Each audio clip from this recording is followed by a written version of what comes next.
matter from every part of our country. There's a bit of a crash landing there for your Chancellor. Bold, fearless and standing up for you. That's me, Martin Daubney, 3 p.m. till 6 p.m, weekdays, here only on GB News. The People's Channel, Britain's news channel.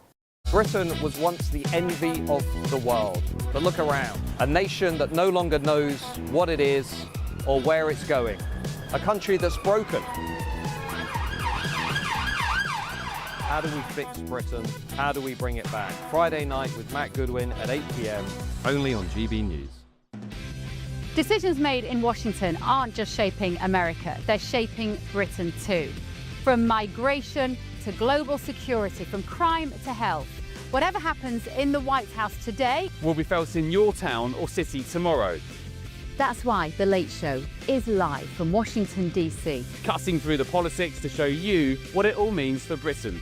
The Late Show live every night at midnight. Only on GB News, Britain's news channel. Join me, Nana Akweer, for an informative, interactive news programme with a difference. It's fun. No, you didn't say that, Dave. I'm so surprised. I think there's an element of truth to that. Join me from 3 p.m. every weekend, only on GB News, Britain's news channel.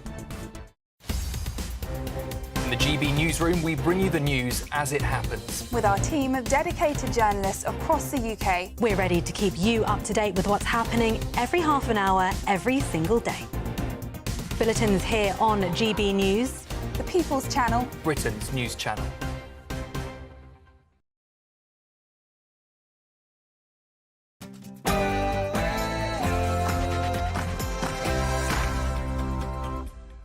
It's 9 p.m. I'm Alex Armstrong. Tonight. When I'm having a tough day, it's on the telly, and most people don't have to deal with that. Well, Rachel Reeves may be in for a tough day tomorrow too. The Chancellor will make a speech at Labour Party conference tomorrow, but I've rewritten it to help her out. Also... Well, I do think that it's a racist policy. I do think it's immoral. It needs to be called out for what it is. Sir Keir Starmer says Reform UK's policy of scrapping indefinite leave to remain is racist and immoral. Predictable, right? And... Many new homes have been built since Labour took power. I don't have the exact... I'm not Wikipedia.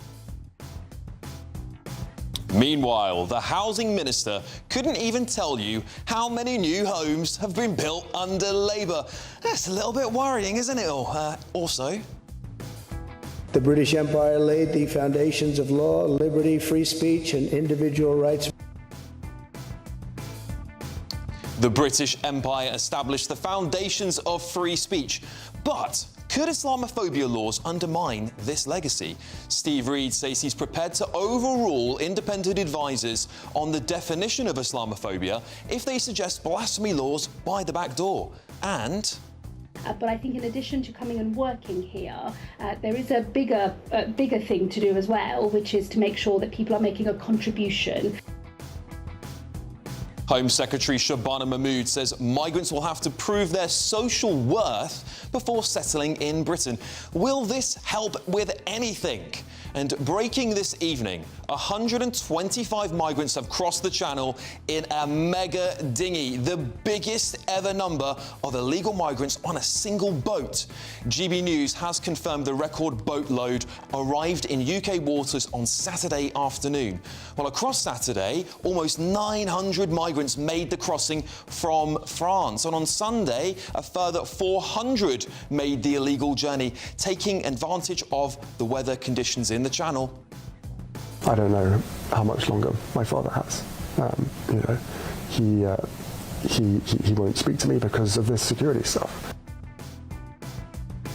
Prince Harry says men in grey suits are trying to sabotage his relationship with the King. That says Christmas might look a little less merry for Prince Andrew and Fergie this year, as the King has banned them. And Ben Leo, superstar, will be on your screens at midnight tonight. He'll be live joining us here at 11 p.m. Joining me this evening, political commentator Chloe Dobbs, businessman and activist and social media superstar Adam Brooks, and the political commentator Matthew Stadlen. And what do you think is going on here?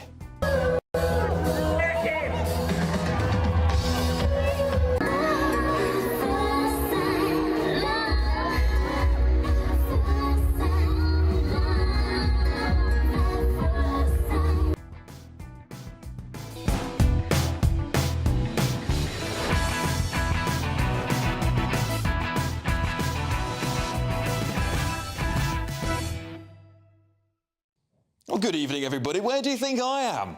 Well, Rachel Reeves, I think your speech to your party conference tomorrow is going to be a complete car crash. Not only with your own MPs who are demanding you create a black hole bigger than the one on Diane Abbott's calculator, but also with the public who you've rated as, well, they've rated you as the most unpopular Chancellor in history.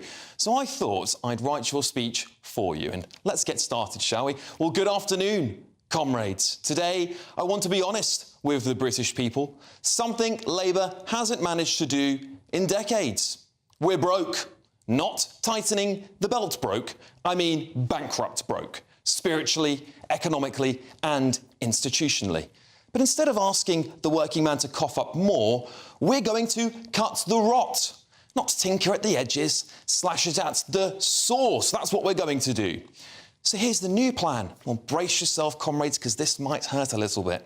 First up, foreign aid. Well, we're scrapping it. Not reducing it, scrapping it. That's £12 billion a year saved.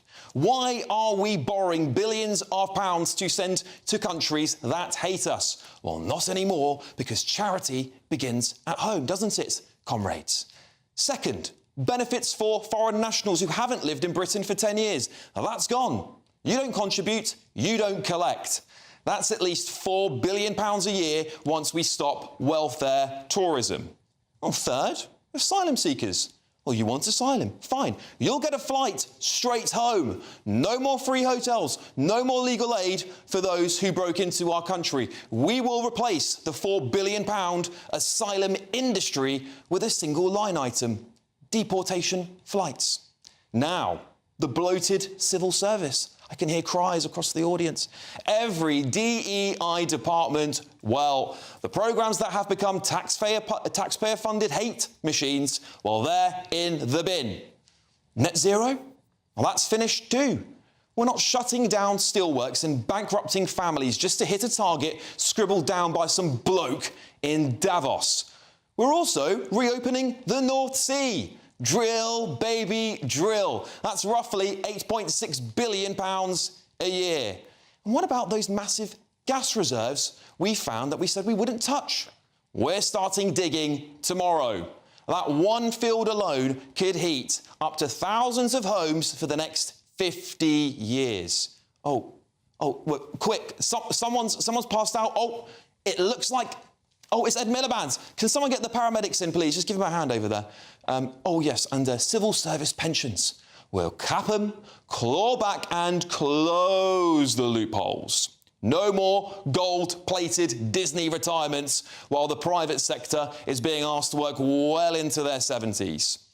We'll also scrap quangos, trash half the advisory boards and make every department justify itself pound by pound. That's tens of billions of pounds saved.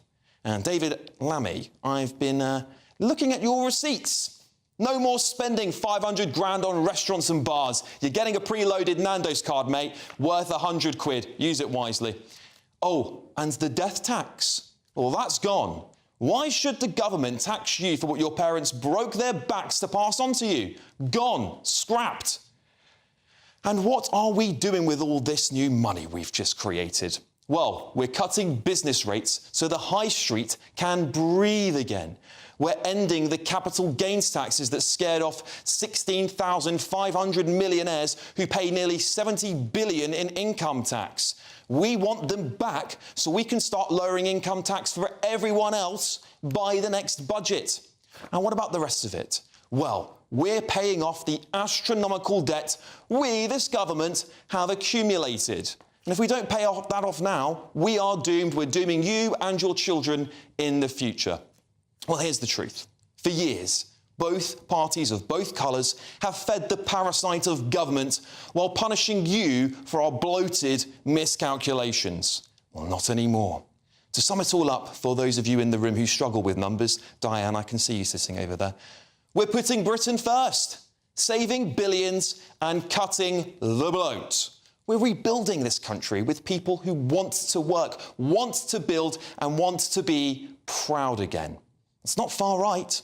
That's not racist. It's common sense and basic economics. And look, if Labour can't say it, let's face it, someone in the next government will.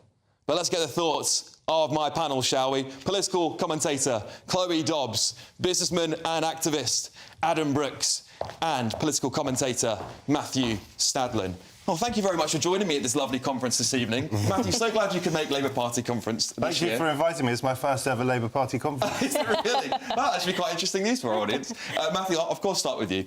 Look, obviously, it's a little bit tongue-in-cheek. I'm having a little bit of fun with it. But I think the public have a feeling across the country there's a massive economic pull on their wallets. They see the government making ideological decisions, I believe, when they look at things like the carbon capture plant, for example, unproven science, some may suggest. They want sensible economics. We're sitting on North Sea oil. We're sitting on this massive gas field, for example. These sorts of things the British public are saying, actually, while we're in this massive economic crisis, we should be doing those things. What do you think the Chancellor should do? So I think you did a reasonable job in terms of your performance. A little bit of work, perhaps. Not easy to be Chancellor of the Exchequer. I certainly wouldn't want to be Chancellor of the Exchequer. And I do feel for Rachel Reeves, because although she obviously does want to be Chancellor of the Exchequer, this is a very difficult country to be managing at the moment, not least if you are in number 11. I could go on for a very long time. So are there 2 or 3 of your policies that you see as your priorities that you'd like me specifically to? Well, I think if we've got to scrap net zero, I think that's the big one. We've got to do save billions. OK, let's take the North Sea. So what you neglected to say is that we are an island, so we have a lot of sea around us by definition, and we have a lot of wind. We don't have that much sunshine, unfortunately. So I think it's probably common sense to be exploiting our wind, to be exploiting our waves and moving quickly towards energy independence, because I don't want Putin's boot anywhere near the British neck. OK, all right. Well, Chloe, what do you make of it? Well, I mean, look, I think many people are bracing themselves economically, bracing themselves for another tax increase later this year. And what's the autumn budget? It's basically a winter budget at that point. It's from the end of basically December. What should the Chancellor do? What is going to regain confidence of the British people in this government? Well, I think you definitely had some good ideas in your speech there. I would say it's very bold of you to wear that far-right tie in front of the Labour Party members with those Union Jacks on. I want to reclaim it. But look, I think you're right that we need to go through pound by pound. Zia Yusuf, he said, he's a businessman. When you've got a failing business, what you do is you go through their balance sheet pound by pound and get rid of anything whilst you're in that crisis mode that is not absolutely essential. Surely things like foreign aid are the first to go. And I think if you look at a graph of the UK's energy prices compared to other countries, ours is just way up there. How on earth can we be a competitive nation without low energy prices? Now, I'm not completely on the side of Trump where he thinks windmills are a disaster and we shouldn't bother with them at all. I do think that we should invest in renewable energy, but I don't think that we should be blocking new exploration in the North Sea when we've got that there. And speaking of reliance on Putin, I mean, Trump is currently saying to European nations, please stop buying oil from Russia. If we were living in this perfect utopian world where we could right now 100% rely on wave energy, solar energy, wind energy, then great. But we're nowhere near that. So we need to be using that oil in the North Sea so we don't have to be buying it from Putin. Absolutely. Adam, the other thing I want to do is scrap things like foreign aid. I think when we're asking the British taxpayer to cough up more and then we send billions of pounds abroad every year to countries, and I appreciate this is a political and diplomatic tool we use, but there are times when you have to say we need to prioritise Britain. Look, I don't think everyone in this country knows that we send billions abroad to countries that have space programmes and have nuclear weapons programmes. Now, if they can afford that for their people, they can afford to feed them and improve their infrastructure. That is not for the likes of us four to contribute to something like that in Pakistan or one of these countries. We're giving money away when we have our own homeless. Our schools are failing, our NHS is failing. But one thing I would like to, if I could ever sit down in a room with Rachel Reeves, is say you need to stimulate this economy. I'm a small businessman. I'm not an economist. I don't know how a country runs, but the country is effectively one big business. We need to stimulate people to spend money in your business. Now, for me, if they was to... We're hearing rumours of a VAT hike. Now, that would be disastrous. We need to cut VAT. In many European countries and abroad, the VAT rate is half that of ours, and that is to stimulate hospitality and stimulate tourism. I mean, her budget last time, the national insurance contributions rise, has decimated hospitality. My industry. I mean, I think we've lost 110,000 jobs since that budget. And growth and companies going bust are at record levels. It's just dire. And millionaires leaving the country as well. Yeah. You know, and Matthew, one of the problems I have with millionaires leaving the country is that they pay so much tax for us. And when we lose that tax income, who pays for it? The rest of us have to. Yeah, so you've got to be aware, if you're the Chancellor of the Exchequer or Prime Minister, of unintended consequences. Millionaires will come and go. If it turns out that so many millionaires have left that has a net detrimental impact on the economy, then obviously, and I don't know whether that's the case or not, obviously you have to look again. You can see why they want to tax the super wealthy, because as we all know, there are people up and down this country in their millions, I would suggest there are many millions, who are really struggling to make ends meet. And I take Adam's point about the impact of that national insurance rise on the hospitality industry. It's an industry, of course, that Adam knows well. The difficulty facing this government when it came into power was that the economy was not in brilliant shape. I don't think it's been in brilliant shape since the financial crisis. That's point one. But also public services that all of us use, that I used for my 3-year-old on Friday night, and that we all, if we don't have private health, I don't have private health, we all rely on, many, many millions of us, they were in poor shape as well. So it's a really difficult balancing act, and the government's got to be incredibly careful, A, about how it taxes, B, about who it taxes, and C, to avoid unintended consequences. Yeah, Chloe, because the tax burden is at all-time highs, and we have to blame the Tories for this as well. They started the trend of rising our taxes beyond belief. It's eye-watering now that we might be staring down the barrel eventually of more income taxes if the government cannot get the budget under control. If inflation gets higher, for example, we will have to have an income tax raise at some point, because where else can the government go? What do you make of what's happening to farmers as well? Farmers, they're out protesting at Labour Party conference today. They've out with their tractors. They're clearly very, very unhappy, and they've been unhappy since this new inheritance tax has come in. What do you think we should be doing to help them? Well, I don't think that the inheritance tax raid on farmers made any sense. Same for the decision they initially made on the winter fuel payment. These things, just for me, I don't see how on earth they thought these were going to go down well. They weren't big revenue raisers. So, I mean, the cut in winter fuel was meant to only save about 1.5 billion. I mean, you've just been talking about 12 billion in foreign aid that we could get rid of. The farmers' tax, I think that was expected to only raise about 500 grand a year. This is a very small amount of money in the grand scheme of things. For how it's harmed their reputation horrendously, for something that was clearly an ideological policy, things like also the tax raid on private schools, again, seem very ideological and not very practical. I think they've got to be a lot more practical. Another thing I think they need to do is they need to be realistic and good at managing expectations. Matthew's pointed out they came in with the NHS on its knees, a lot of public services and whatnot really needing investment and help. But if we spend first and try to grow the economy later, that just doesn't work. They needed to really come in and say, look, we're going to have to be really tight on our budgets whilst we get the economy stimulated. That will then get tax receipts up as the GDP grows, and then we'll start investing in these things. Yeah. There's no easy answer, but we're in this tax spend doom loop that just goes on and on. Didn't we? At the beginning of that coalition, or during that coalition, we had really, really tough, crunching austerity, and that had a major impact on our public services. So if Labour had come in and said, OK, we're not putting more money into the NHS, you know, my father-in-law, who was languishing on a waiting list for a very long time, you cannot get an economy growing if you have a sick population. And also, I think government has a responsibility, first, of course, to defence, and also to our health and our education. And I can understand your point. It's a perfectly reasonable debate to be had, which comes first. But I have some sympathy for this government in wanting to put a cash injection...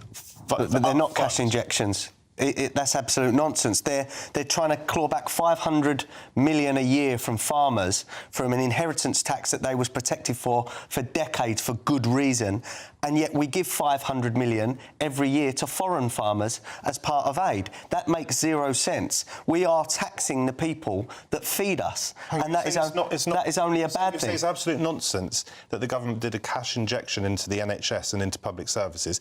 But I'm saying the farmers' policy doesn't raise money. True. do... The private school policy will not earn money. That's just clarify, because, yes, they did put more money into the NHS. However, the problem the NHS has got is it's an ever bigger black hole. It keeps getting bigger. And we look at the amount of appointments delivered, where Streeting did celebrate the amount of appointments delivered, but it's less than what Rishi Sunak was able to deliver in his final year in government. So the question really is how much is that good? How much good is it actually doing? Because it doesn't seem like it's doing enough. It's a bottomless pit. It is a bottomless That sounds pit. like an argument to spend less and less. And I can tell you from personal experience. Let me just make the point.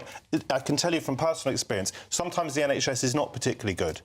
This weekend, when my child was wheezing, it was unbelievably good. And I want that to be the experience of everyone in this country. But it isn't, Matthew. I can promise you, it isn't. And the idea that putting less money into it because you think it is a bottomless pit is going to make our children safer, to use your phrase back at you, is absolute nonsense. That doesn't mean that there isn't room for it to be better managed. But I can tell you one thing. You spend less money on our NHS and we all suffer. But one thing I'd like to say to Rachel Reeves, if they're watching this programme, you cannot collect taxes from shuttered businesses. You cannot collect taxes from people that are not in work. That is fundamental, you know, of economics. You cannot do that, and that's what they're causing. They're causing thousands of businesses to shut, and they're causing hundreds of thousands of people to lose their jobs. How is that sensible? It makes no sense to the average man or woman. Yeah, listen, I think this is the difficulty. She's the most unpopular Chancellor in history, now on record at least. And when we just very, very briefly on the point about the NHS, I don't want us to spend less money on the NHS. I want us to spend the money better. The regulations, the red tape, all this stuff has got to go. We do need to look at ways to manage the NHS. But that's what Wes Streeting says he is trying to do. Well, let's hope they get there. I really do, because obviously I want the NHS to be successful for all of us. Our lives literally depend on it. Anyway, hope you enjoyed a little bit of tongue-in-cheek there about the potential speech from Rachel Reeves tomorrow. I suspect it'll be a lot less liked by many of you at home. But there we go. Now it's your chance, though, to win a brand new four-berth motorhome worth over 74 grand plus a whopping 30k in tax-free cash to spend on anything you like. Here's all the details. It's our biggest, greatest Great British giveaway to date. Your chance to win a prize package worth over £104,000. You could be driving away with this brand new Benamar Primero motorhome. With thanks to Marquis Leisure, this four-berth home from home comes complete with integrated kitchen and bathroom areas, sky view roof lights, and has all the tech you'd expect from the latest 2025 model. We'll also give you an incredible £30,000 in tax-free cash to make sure any adventures in your motorhome are taken in style. For another chance to win, text WIN to 63225. One entry costs £2.50 plus one standard network rate message. Or text BONUS to 63225. 5 entries cost £5 plus one standard network rate message. Go to gbnews.com/win. Entries start at £2.50. Call 0903 686 3232. Calls cost £2.50 plus your network access charge. Or post your name and number to GB16 PO Box 8690 Derby DE1 9TT. UK only. Entrance must be 18 or over. Lines close at 4 p.m. on the 31st of October. The winner will be contacted live on GB News, week commencing 10th of November. Please check the closing time if listening or watching on demand. Good luck. Good luck, everybody. Well, Home Secretary Shabana Mahmood says migrants will have to prove their social worth before they're allowed to settle in Britain. Is it tough or is it just tough talk? But next... The British Empire laid the foundations of law, liberty, free speech, and individual rights. Well, the British Empire established the foundations of free speech. That's what Donald Trump thinks as well, by the way. But could Islamophobia laws undermine that legacy? Community Secretary Steve Reed says no. This is Alex Armstrong tonight, only on GB News.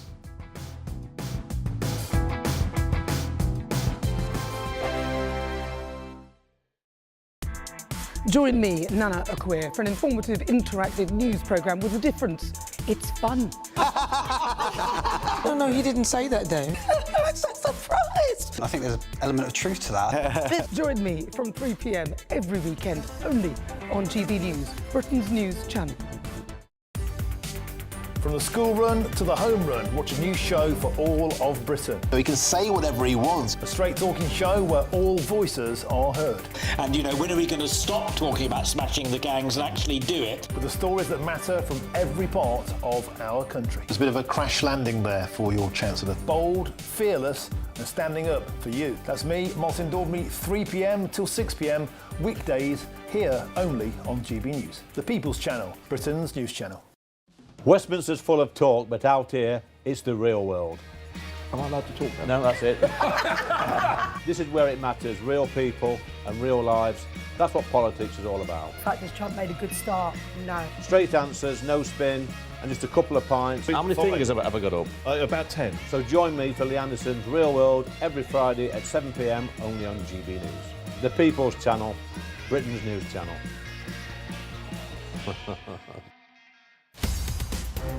In the GB Newsroom, we bring you the news as it happens. With our team of dedicated journalists across the UK. We're ready to keep you up to date with what's happening every half an hour, every single day. Bulletins here on GB News. The People's Channel. Britain's news channel. Decisions made in Washington aren't just shaping America, they're shaping Britain too. From migration to global security, from crime to health. Whatever happens in the White House today will be felt in your town or city tomorrow. That's why The Late Show is live from Washington, D.C. Cutting through the politics to show you what it all means for Britain. The Late Show live every night at midnight. Only on GB News. Britain's news channel. Exciting news. Every Friday, my Patrick Christie's Tonight Show is going to have a twist to it. We're welcoming some special guests. You. That's right, on Fridays I'm going to be doing my show in front of a live studio audience because this show is about you and what you have to say. It's going to be the same big debates, same big topics, same big opinions. But every Friday night at 9 p.m, you are invited to come on down to Patrick Christie's Tonight to be a part of the action. Only on GB News, the People's Channel, Britain's news channel. At GB News, we love to hear from you, our loyal community. So drop us a line at gbnews.com/yoursay. There you can talk to each other and also to the presenters live on air. gbnews.com/yoursay, because GB News is your channel, Britain's news channel.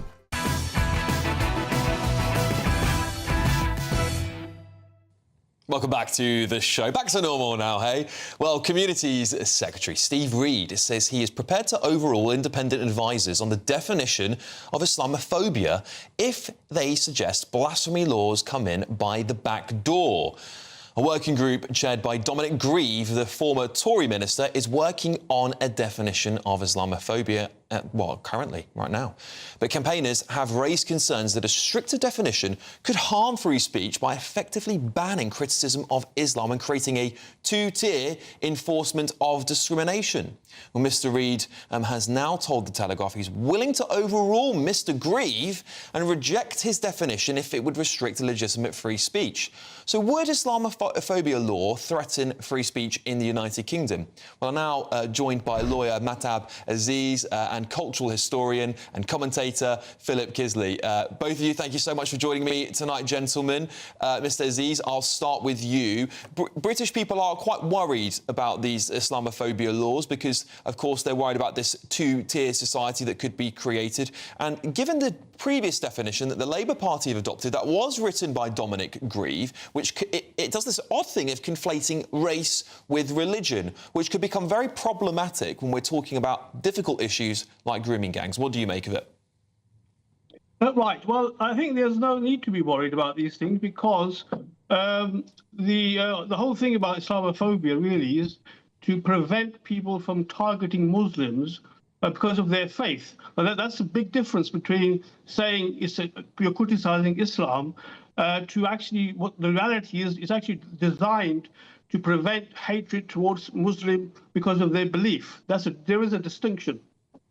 OK, I'll pass it over to you, Philip Kisley. What do you think? Hi, Alex. It's great to see you. Yeah, I have to disagree with that. Policy Exchange, very well-respected think tank, Policy Exchange, just last year said that the word Islamophobia was often weaponized to stifle debate, and they said that in a paper that they published just last year. Now, the word itself was coined by the Muslim Brotherhood, which is a proscribed terrorist organization in many countries, and our government actually describes it as, I'm reading here, at odds with British values and interests. I think to make Islam, we're talking about Islam here, we're not talking about individual Muslims, to make Islam described by many of its adherents as a conquering religion, to make it beyond reproach, above criticism, I think is an act of cultural suicide, I would say, because there are several things here, aren't there? One, cultural practices, Alex, okay? It would make it very difficult to challenge first cousin marriage and things like that. Two, patterns of behaviour. It would make it much more difficult, and my God, we haven't done this even now with the current definition, but it would make it much more difficult to challenge Pakistani rape gangs in places like Rochdale, Oldham, places like that, Rotherham, to be able to challenge that behaviour. So that would be incredible. Think how difficult it is now. It would be so much more difficult then. So again, as I say, this is kind of cultural suicide, and it puts people in danger. Finally, 75% of the MI5 workload has Islamists on it. This is what they are focused on. It's probably higher than that, actually, but that's what they admit to. So these are radicalized young men, and the patterns in young men, these are the people we really need to be thinking about. The patterns in young men, they are becoming more and more extreme, more and more radicalized. Okay, a couple of things very, very quickly. Okay. One, their attitudes towards homosexuality. Most young men think it should be banned, okay? I don't know how you do that, but that's what they think. And some of those young men think that homosexuals should be killed. This is appalling in our country. And two, I think putting Islam beyond reproach would open the door to even more rampant anti-Semitism. 1 in 5 people in this country at the moment are anti-Semitic. That is amazing. This law would make it much worse.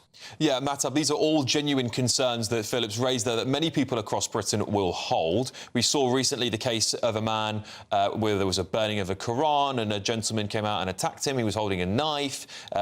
People will say there should be fair criticism of every religion in this country. It's one of the founding principles of British society. Why should any religion, and I mean any religion, have some restriction on our ability to criticise them?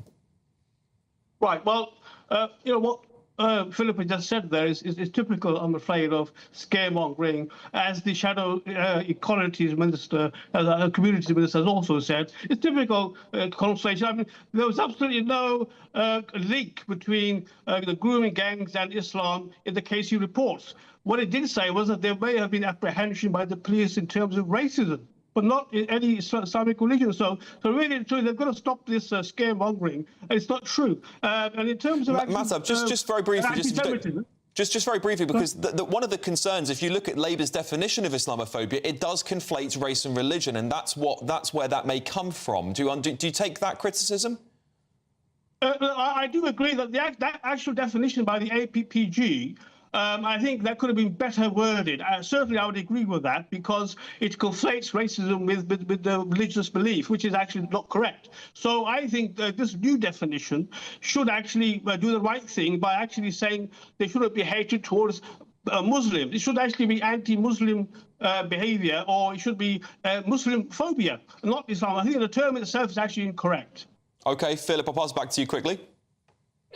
Yeah, that just really doesn't make sense. I mean, I just gave facts there. It wasn't actually opinion. It was all facts. 75% published research.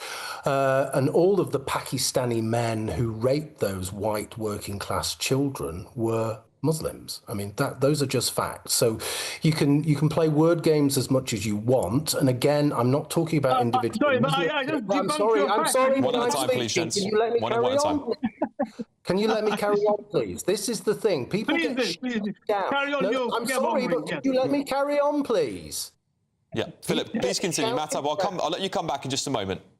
People get shouted down when they present facts, when they present research, okay? And this is a very emotive subject, but, you know, talked about specific examples, OK? I'm from Bury in Greater Manchester. I know Rochdale really, really well. I know Oldham really, really well. These societies are broken in two, and Islam is at the centre of that divide. Now, no one's saying that everyone should hate Islam, but what people are saying is we need to deal with a fissure in our society, which is about extremism and religious fundamentalism, and that is, I suppose, the point of that is Islam. We need to deal with it. It's no use shouting me down and saying I'm racist, because it doesn't work anymore. All right, Mahtab, brief final comments from you. Well, I already debunked Philip's talk about the grooming gangs being related to religion. That's total nonsense. Also, he talked about first cousin marriage. First cousin marriage is no part of Islam. So he really needs to do his research before coming on TV. And secondly, the fact is there has to be parity. There is an anti-Semitism definition. Why should a Muslim be allowed to have the same thing in law? All right. Well, listen, gentlemen, thank you for a very fiery debate. I guess we're going to have to do it again with both of you, because that was very interesting. We ran out of time. Thank you both for joining me. Historian and commentator Philip Kisley, sensational as always. And thank you very much for joining me, lawyer Mahtab Aziz. Thank you very much, both of you. Oh, coming up, we'll take a look at the first day of Labour conference in Liverpool. I wonder how it's been going. But next. But I think in addition to coming and working here, there is a bigger thing to do as well, which is to make sure that people are making a contribution. Oh, about you, sounds a little bit far right. I don't know. That's Home Secretary Shabana Mahmood says migrants will have to prove their social worth before they're allowed to settle in Britain. This is Alex Armstrong tonight, only on GB News. Can't wait to get in that sea. Lovely and warm. Just like the feeling of having great travel insurance. All Clear Travel Insurance sponsors GB News travel destinations forecast. Ex-Hurricane Gabriel continues to bring some wet and windy conditions across parts of Iberia over the next couple of days, particularly across southern parts of Spain and Portugal through Monday afternoon. There'll continue to be some strong winds and outbreaks of heavy rain. A little drier across parts of France and Italy, but the Balkans continue to see some outbreaks of quite heavy rain as we go through Monday afternoon. It'll then turn a little bit drier towards the middle part of the week, and temperatures for most reaching the mid to high 20s. All Clear Travel Insurance sponsors GB News travel destinations forecast. Hello again and welcome to your latest GB News weather update from the Met Office. There will be some rain in the far northwest of Scotland on Monday, but for most, once any fog clears, Monday is promising to be a fairly fine day with some sunny spells, and that's courtesy of this area of high pressure extending from the southwest. But notice the isobars in the far northwest, those tighten together, so it will be turning windier and there will be some rain in the far northwest of Scotland. But back to Sunday evening, many areas are ending the day on a dry note, and skies will continue to clear as we go through this evening and overnight. So temperatures really falling away, and it is going to turn into a rather cold night, particularly in the countryside. So temperatures here into mid-single figures, if not low single figures. A touch of frost in many areas, perhaps even a touch of air frost across parts of Scotland.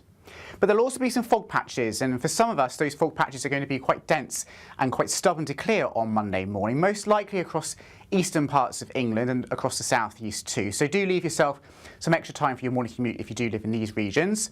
Otherwise, plenty of sunshine through the course of Monday. Even across eastern Scotland, a bright start to the day here. Any early morning fog very quickly clearing. Out towards the west, though, here's that band of cloud and rain already arriving across the Western Isles of Scotland, and those winds will continue to strengthen through the course of the day on Monday as well. So turning rather windy in the far northwest of Scotland, gusts of up to 40 miles per hour or so. Bit of patchy rain across Northern Ireland first thing, but tending to brighten up here as well as we go through the course of the day. And a fine afternoon for many of us. A bit of patchy rain in parts of central Scotland, but England and Wales staying largely dry, with sunny spells and temperatures around average for the time of year, highs of 17 to 19 in the south. Tuesday may again see the odd fog patch or two first thing in the south and the east, but overall a fine day once again for most of England and Wales. Cloudy for Scotland and Northern Ireland, patchy outbreaks of rain gradually pushing their way west to east and turning quite breezy at times once again. The outlook is for it to stay mostly dry across England and Wales for the rest of this week, but some rain at times in the north and west and temperatures close to average. In the GB Newsroom, we bring you the news as it happens. With our team of dedicated journalists across the UK. We're ready to keep you up to date with what's happening every half an hour, every single day. Bulletins here on GB News. The People's Channel. Britain's news channel. Myriad You can't be serious. Scrapping the triple lock on state pensions? Madness. Andrew, we just can't carry on pretending. The numbers just don't add up. We've got to be honest with people. We've got to face the facts. That's what people want. Well, that's what you get on GB News and on Britain's Newsroom. Lively debates, lively conversation. Britain deserves a newsroom that puts the facts and your voice first, and we're not afraid to hold power to account. And each other.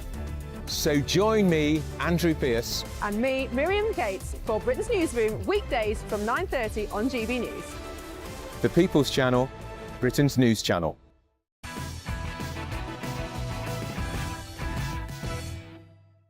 Welcome back to the show, everybody. Well, migrants will have to prove their social worth before they're allowed to settle in Britain, according to the Home Secretary Shabana Mahmood, who made an announcement today.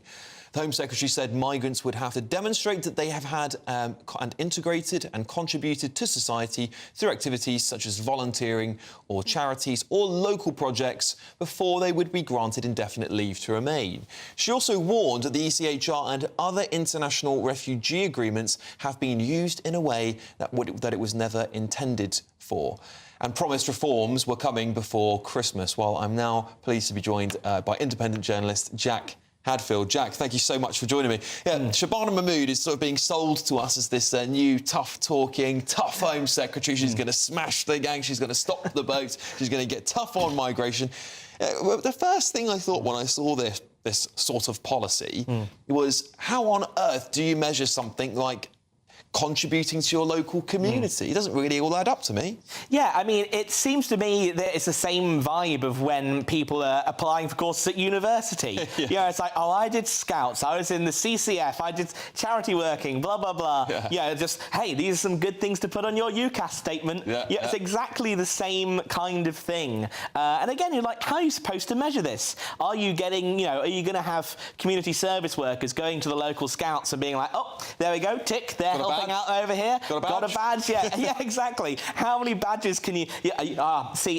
you've got 10 badges, but actually you need 15 to stay in order here, unfortunately. We'll take not be volunteering hard enough. This is the thing. And look, she's acknowledging people have concerns and stuff, but it also kind of goes against what Keir Starmer's whole big thing... I mean, their communication seems to be completely all over the place, right? On one hand, you've got someone like Lord Hermer today saying, oh, you know, people don't value the ECHR enough, and that it's been sold by the far right. And then 10 minutes later, you've got the Home Secretary turning around saying, oh, I understand why people have concerns and we're going to make reforms. I mean, who's running the shop here? They all seem to be running their own little shops inside this mega government. No, exactly. And Herber was saying, oh, the reason why people don't like the ECHR is because the populist right have got really good comms. It's like, OK, yeah, sure, but that's the reason why they have good comms. No, because they have good comms is not why people don't like the ECHR, but you definitely do not have good comms. Your comms are all over the place. You're having Shabana saying we've got to be tough, you've got to be cracked down. Keir Starmer then turning around and saying, oh no,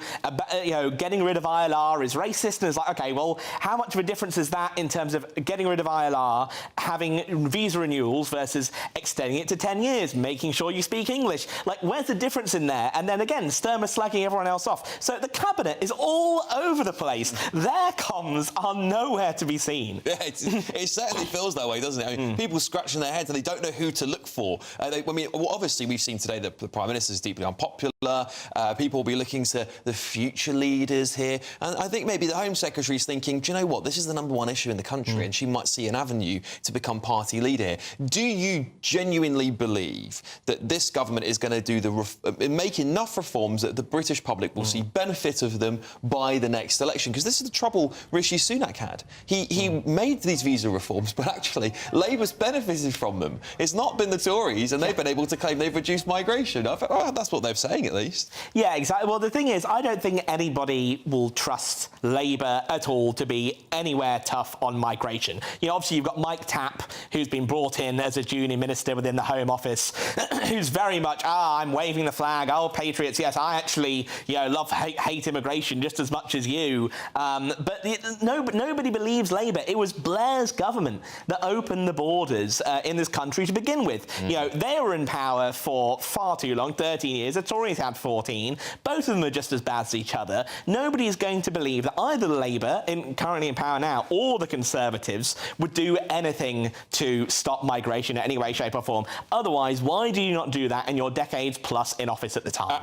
Spot on. And do you think that actually the government have just got this wrong? That actually what people want is deportations? This seems to be, when you look at it overall, actually, people are saying the Boris wave, the Tories massively failed us. We trusted Boris to get migration down, to take back control. He, in interviews, by the way, I've seen these interviews with him, absolutely dumbfounded when I watched it. He's there defending his own massive migration wave, which in some of the stats he said, what do you want to get rid of? It's like, well, actually, we didn't want them to come in the first place. Yeah. You know, we voted to take back control. Do you think people just now want mass deportations as reform promises? Yeah, I think you're right. You know, the Boris wave has just been completely choking this country with the amount of migrants that have come in over the past few years, and people think, you know, why on earth should these people who've just come in here 2 years ago be able to get to stay at all? You know, a lot of them don't contribute anything to society. Some of them will, of course, but a lot of them have come from, you know, they're working as bar staff, or they're doing menial jobs that anyone who's actually from this country could easily do. That's true. Why are they here? That's true, Jack. But you know, the Labour government would make a strong case and say, actually, we've just got into power. We've only been in for a year. These reforms take time, and actually, we inherited the Boris wave. And these are the sorts of things that Shabana Mahmood is relating to. She is saying, you know, I understand why people have concerns. The pace of migration has been very, very fast. So that's actually more sensible language we're hearing from her than from Boris Johnson, who was defending it all. Well, that is true, and their rhetoric has been a little bit stronger than Boris, which is because I think he's embarrassed of the fact that he let this happen a little bit. But yeah, again, they're all talk. You know, a lot of the things, when you have a majority like the Labour government do now, you could change this with the stroke of a pen. You don't need complicated legislation to deal with this. If you want to extend ILR for 10 years, just put a couple of lines of that in a bill and vote on it tomorrow. Well, look, this will get... We'll see, won't we? We'll see. The proof will be in the pudding, Jack. As ever, pleasure to see you. Thanks for coming on the show tonight. Jack Hadfield, independence journalist there. Well, Shabana Mahmood, Home Secretary, has previously said this: protecting the UK border is my priority as Home Secretary, and I will explore all options to restore order to our immigration system. Well. Coming up, did Keir Starmer avoid inheritance tax? Many new homes have been built since Labour took power. I don't have the exact... I'm not Wikipedia.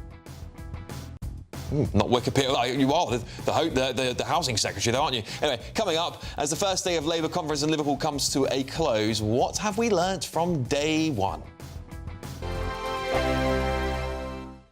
Welcome back to Britain's Newsroom with Andrew and Beth. Hello, everyone. Patrick Christie's here. I'm Michelle Duke, Britain's News Channel. Access the stories that matter to you.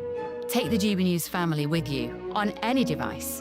And as long as you have an internet connection, tune in to GB News, anywhere on the planet or beyond. GB News, the People's Channel, Britain's News Channel. Decisions made in Washington aren't just shaping America, they're shaping Britain too. From migration to global security, from crime to health. Whatever happens in the White House today will be felt in your town or city tomorrow. That's why The Late Show is live from Washington, D.C. Cutting through the politics to show you what it all means for Britain. The Late Show live every night at midnight. Only on GB News, Britain's news channel. Westminster's full of talk, but out here, it's the real world. Am I allowed to talk now? No, that's it. This is where it matters, real people and real lives. That's what politics is all about. The fact has Trump made a good start? No. Straight answers, no spin, and just a couple of pints. How many fingers have I got up? About 10. So join me for Lee Anderson's Real World every Friday at 7 p.m. only on GB News. The People's Channel, Britain's news channel. You want to know what's really going on in the corridors of power? Labour don't know what to do with you half the time, and that makes you quite lethal in the chamber. Get behind the headlines with Chopper's political podcast. Join me, Christopher Hope, as I sit down with the great and the good of British politics. We'll see where this ruling takes us. These are the stories shaping our nation. Chopper's political podcast, available now on all platforms. Listen in and stay ahead. It's Patrick Christie's Tonight, and here we do things differently. It's explaining the absolute madness of this, doesn't it? It's explosive. I mean, this is very good. It's lively. 850. Your government sat there, Sean, and it did nothing. It's controversial. And the Middle East has been in turmoil since before I was born. It's everything you need to kickstart your evening. Everyone's had their Weetabix tonight. I love to see it. That's Patrick Christie's Tonight, weeknights from 9 p.m. Only on GB News, the People's Channel, Britain's news channel. Hi, I'm Michelle Dewberry, and my show is your opportunity to cut through all the noise and dive in headfirst to some robust debates. Ideas clash. Situation, no, isn't it? No, Because the failure is... You're deliberately avoiding my point. Nothing's held back. And if you think this is the end of it, wait for more. And we do not shy away from the difficult stuff. Sometimes I want to shake people and say, if only you understood. So join me on Jubes & Co. weeknights at 6 p.m, only on GB News, Britain's news channel.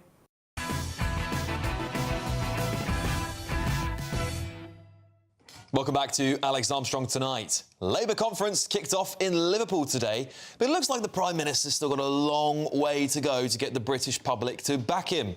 Political editor Christopher Hope has told us more. Well, the first day of the Labour Party conference is drawing to a close, and already one of the big issues, I think, for the next 4 years in politics has raised its head, the membership of the European Convention on Human Rights. We know Reform UK will campaign at the election to leave the European Convention, of course, which drives human rights law and does frustrate politicians in dealing with the migrant crisis, sending people back to the countries where they came from, because often they appeal on basis of family rights and the rest. The Tories are likely to go towards leaving that at their conference next week, but not, it seems, the Labour Party. Lord Hermer, the Attorney General, not often heard in public, did speak at lunchtime today about this issue. And here's what he had to say. I want to pay credit to the populist far right. They are very good at comms, right? And, you know, to agree that they get a head start because they are unburdened by having to tell the truth and having to be candid with people, and they are unburdened by the need to actually dive into the complexity to fashion real solutions that provide real answers and make real people's lives better. Lord Hermer there, talking about the far right having good comms. It's clear to me that Lord Hermer and other on the left of the Labour Party want to try and make the case more obviously for membership of the European Convention on Human Rights. Elsewhere at Labour, we've heard from the Sir Keir Starmer today. He gave an interview in which he wouldn't say 7 times that the VAT will not go up at the budget in late November. That may be because he thinks, or maybe he knows, that some areas of VAT may go up further than others, and we'll wait and see. But I just do question whether that will happen, given the impact that might have on the cost of living crisis. We'll wait and see how that one plays out. And also, Sir Keir Starmer used quite inflammatory language to describe the Reform UK Party's plans to deport people on indefinite leave to remain. He said that policy was racist. The question, of course, for the Prime Minister is that mean people who vote for Reform UK with that policy, are they racist too? And that is a quite divisive language from the Prime Minister. But Monday we'll see Rachel Reeves, the Chancellor, set out her stall for the party conference. She'll be questioned around the conference, and also she may want to indicate in her speech any plans to lift taxes in that November budget. That's all many can think of here. How bad will those tax rises be? Will she risk borrowing? And that might well spook the bond market. So lots to talk about on Monday. But as things today was dominated by ECHR and of course by Reform UK and that man Nigel Farage.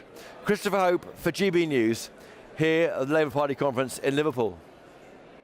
Well, a lot to dig into there, and we will be digging into that throughout the rest of the show, by the way. But, Matthew, I'll come straight to you, because the big takeaway that I got from all of that, not just taking specific comments, was that this is really them fighting Reform UK. They see the threat is reform. No matter what you want to extrapolate from Lord Hermer or Keir Starmer, they are targeting reform.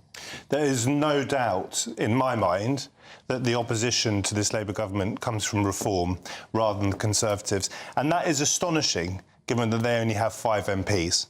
And the Tories, although decimated at the last election, still have 120. And I have been talking to friends for the past year, explaining some of the direction of this travel, and I think plenty of them probably didn't believe it. But I've been, as it were, on the front line of those sorts of discussions, debates, views on social media here on GB News, and I've been aware that this movement is coming. I'll just say one quick thing on Keir Starmer's comments. I think the question caught him on the hop. I don't think his advisors would have been pleased with him saying that this particular policy is racist. I don't think that is the sort of language, certainly in this context, that the Prime Minister should have used, particularly given it already is being under consideration by the Labour government to double the time it takes for people to achieve indefinite leave to remain. So I suspect after that interview, as soon as I heard it, alarm bells were ringing. And although he said Reform voters weren't racist, effectively, I think his advisors will have been speaking to him afterwards. Yeah, Adam, that's the bit that a lot of people are clinging to today, the far right and racist comments. We hear that word far right used over and over again. How does it make you feel when you hear those words? No disrespect, you have people like Matthew on social media describing people with views that I have as far right. You have Bill Rammell, that I normally sit on this panel with, that openly declared that I'm far right for my immigration views. Now, the views that I hold are those views held by tens of millions of people. So what Starmer has done today, he has just labelled tens of millions of Brits as far right or extreme for their views on immigration. There is a reason why I've been saying for the last 4 or 5 months that Keir Starmer is the most hated Prime Minister of our lifetime. And that's proven today with his -66 rating from Ipsos. He is the most unpopular Prime Minister we've ever seen. And that is because he treats us with contempt. Yeah, it's Chloe, I'm sorry I can't get to you because we're about to run out of time, but we're going to be talking about this at the top of 10 o'clock, so stay with us. Chloe Dobbs, I'll come straight to you on that. Prince Harry's claiming men in grey suits are sabotaging his reunion with his father, and, of course, up next, the Prime Minister had the nerve to brand Reform UK's policies racist and immoral. We'll see you next.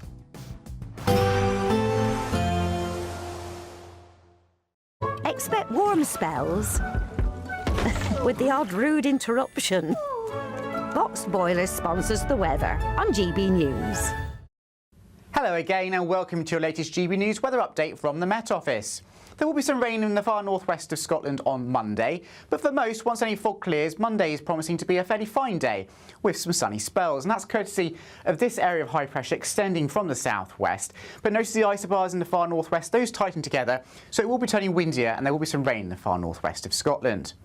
But back to Sunday evening, many areas are ending the day on a dry note, and skies will continue to clear as we go through this evening and overnight. So temperatures really falling away, and it is going to turn into a rather cold night, particularly in the countryside. So temperatures here into mid-single figures, if not low single figures. A touch of frost in many areas, perhaps even a touch of air frost across parts of Scotland.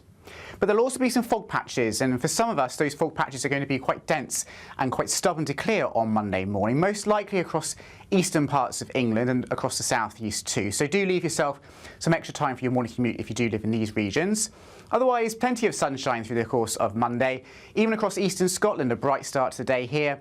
Any early morning fog very quickly clearing. Out towards the west, though, here's that band of cloud and rain already arriving across the Western Isles of Scotland.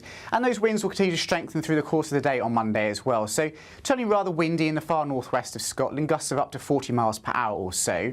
Bit of patchy rain across Northern Ireland first thing, but tending to brighten up here as well as we go through the course of the day. And a fine afternoon for many of us. A bit of patchy rain in parts of central Scotland, but England and Wales staying largely dry, with sunny spells and temperatures around average for the time of year, highs of 17 to 19 in the south. Tuesday may again see the odd fog patch or two first thing in the south and the east, but overall a fine day once again for most of England and Wales. Cloudy for Scotland and Northern Ireland, patchy outbreaks of rain gradually pushing their way west to east and turning quite breezy at times once again. The outlook is for it to stay mostly dry across England and Wales for the rest of this week, but some rain at times in the north and west and temperatures close to average. Expect warm spells with the odd rude interruption. Boxed Boilers sponsors the weather on GB News. It's our biggest Great British giveaway to date. You could be driving away with this brand new Benamar Primera motorhome. This 4-berth home from home comes complete with integrated kitchen and bathroom areas and has all of the tech you'd expect from the latest 2025 model. We'll also give you an incredible £30,000 in tax-free cash to make sure that any adventures you take in your new motorhome are taken in style. For a chance to win, text WIN to 63225. One entry costs £2.50 plus one standard network rate message, or text BONUS to 63225. 5 entries cost £5 plus one standard network rate message. Go to gbnews.com/win. Entries start at £2.50. Call 0903 686 3232. Calls cost £2.50 plus your network access charge. Or post your name and number to GB16 PO Box 8690 Derby DE1 9TT. UK only. Entrance must be 18 or over. Lines close at 4 p.m. on the 31st of October. Please check the closing time if listening or watching on demand. From the school run to the home run, watch a new show for all of Britain. He can say whatever he wants. A straight talking show where all voices are heard. And, you know, when are we going to stop talking about smashing the gangs and actually do it? With the stories that matter from every part of our country. There's a bit of a crash landing there for your Chancellor. Bold, fearless and standing up for you. That's me, Martin Daubney, 3 p.m. till 6 p.m, weekdays, here only on GB News. The People's Channel, Britain's news channel. In the GB Newsroom, we bring you the news as it happens. With our team of dedicated journalists across the UK. We're ready to keep you up to date with what's happening every half an hour, every single day. Bulletins here on GB News. The People's Channel. Britain's news channel. Exciting news. Every Friday, my Patrick Christie's Tonight Show is going to have a twist to it. We're welcoming some special guests. You. That's right, on Fridays I'm going to be doing my show in front of a live studio audience because this show is about you and what you have to say. It's going to be the same big debates, same big topics, same big opinions, but every Friday night at 9 p.m. you are invited to come on down to Patrick Christie's Tonight to be a part of the action. Only on GB News, the People's Channel, Britain's news channel. Miriam, you can't be serious. Scrapping the triple lock on state pensions? Madness. Andrew, we just can't carry on pretending. The numbers just don't add up. We've got to be honest with people. We've got to face the facts. That's what people want. Well, that's what you get on GB News and on Britain's Newsroom. Lively debates, lively conversation. Britain deserves a newsroom that puts the facts and your voice first, and we're not afraid to hold power to account. And each other. So join me, Andrew Pearce. And me, Miriam Gates, for Britain's Newsroom, weekdays from 9:30 on GB News. The People's Channel, Britain's news channel.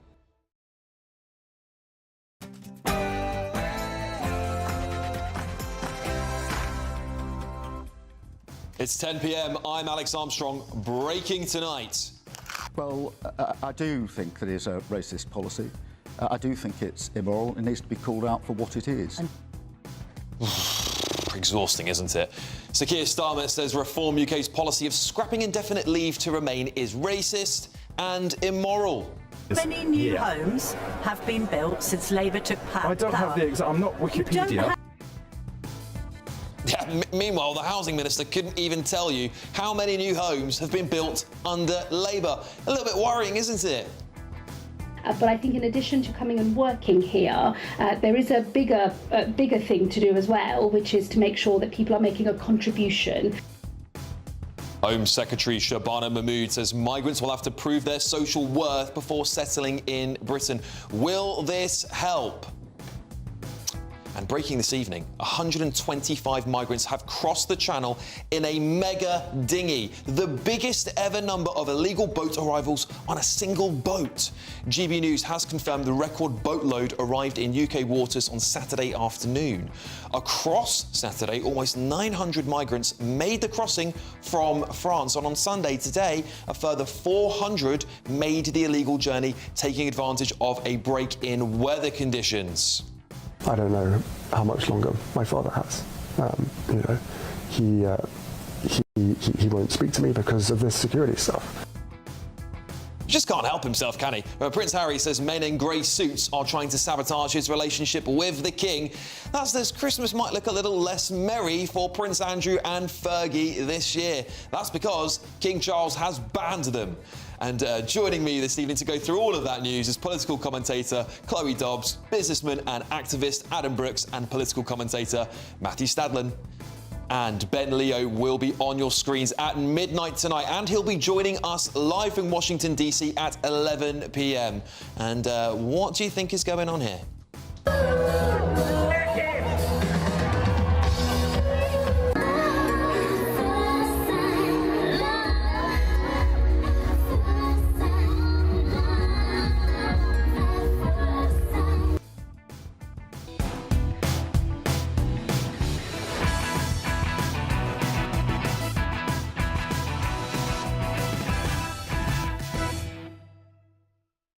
Do you know what, Keir Starmer? I think you are the most divisive and deplorable Prime Minister this country has ever seen. It's a completely different thing to say we are going to reach in to people who are lawfully here and start removing them. They are our neighbours. That proposal is immoral, to deport people who are already here if they don't pass more stringent rules. Do you think it's a racist policy? Well, I do think that it is a racist policy. I do think it's immoral. It needs to be called out for what it is. The nerve the Prime Minister had this morning to brand Reform UK's policy of mass deportations, that's what it is, as racist and immoral, shows how deeply divisive and out of touch with the public he really is.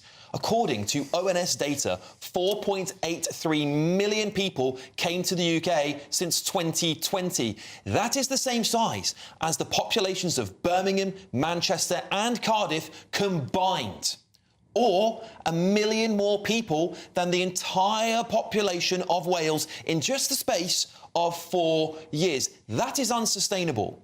It is not racist to say that almost 5 million arrivals when our country is already on its knees is the wrong thing for Britain. It flies in the face of the votes people have cast time and time again for over a decade, including Brexit, doesn't it? For multiple Tory governments who promised you tens of thousands of migrants but delivered you millions.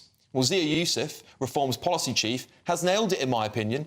He said Labour's message to the country is clear. Pay hundreds of billions for foreign nationals to live off of the state forever, or Labour will call you racist. Is it any surprise Keir Starmer is now the most unpopular Prime Minister on record? An Ipsos poll shows him at minus 66%. That is worse than Liz Truss at her lowest, worse than Thatcher during the poll tax riots. That's how bad it is. Even his own party want him out. 53% of his own party members want a new leader. Only 31% want him to stay, according to a Survation poll. No wonder. Starmer, do you think he answered a straightforward and simple question about his new flagship digital ID policy? It's really clear you must have ID, mandatory digital ID, in order to work, because we have to stop illegal working. If you look at any of the raids, we've massively increased the number of raids on working premises. It is absolutely clear that people are working illegally in numbers. But that was a classic deflection. The actual answer that you know at home already is that it won't stop illegal migrants working in the black economy at all. Don't they? I mean, it really won't. We already have national insurance and passports for this exact same problem, but they're working cash in hand, aren't they? Digital ID is not going to solve it. There's another walking, talking disaster for this government too. I want to pay credit to the populist far right. They are very good at comms, right? And, you know, to agree that they get a head start because they are unburdened by having to tell the truth and having to be candid with people, and they are unburdened by the need to actually dive into the complexity to fashion real solutions that provide real answers and make real people's lives better. Oh, I'm so bored of it. I'm so bored of hearing those two words, far right. The far right are good at comms. Maybe instead of smearing Reform UK and Nigel Farage, they should admit their own policies are deeply unpopular and clearly ineffective, and that the British people are rejecting this divisive politics. Because let me state the obvious for everyone. The public are sick to death of being branded racist for wanting secure borders. They're sick to death of a government mired in scandals while spending their hard-earned money on ideological nonsense. And they're sick to death of being told they must pay even more while basic services collapse.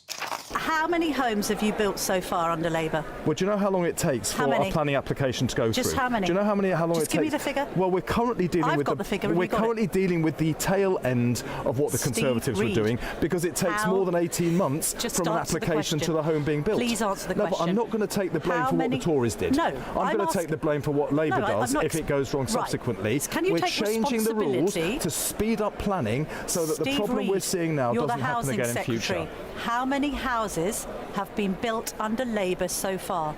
Starts have gone up by 29%. What I can't do... Can you give me a figure? Well, I know it's really low, and I'm appalled by it as well, but that is because the Conservatives didn't get the applications through. Please don't tell me you don't know the number as Conservatives didn't get the applications through. Do you know... 29% up starts. No. How many new homes have been built since Labour took power? I don't have the exact... I'm not Wikipedia. You don't have... No, I'm not Wikipedia. No.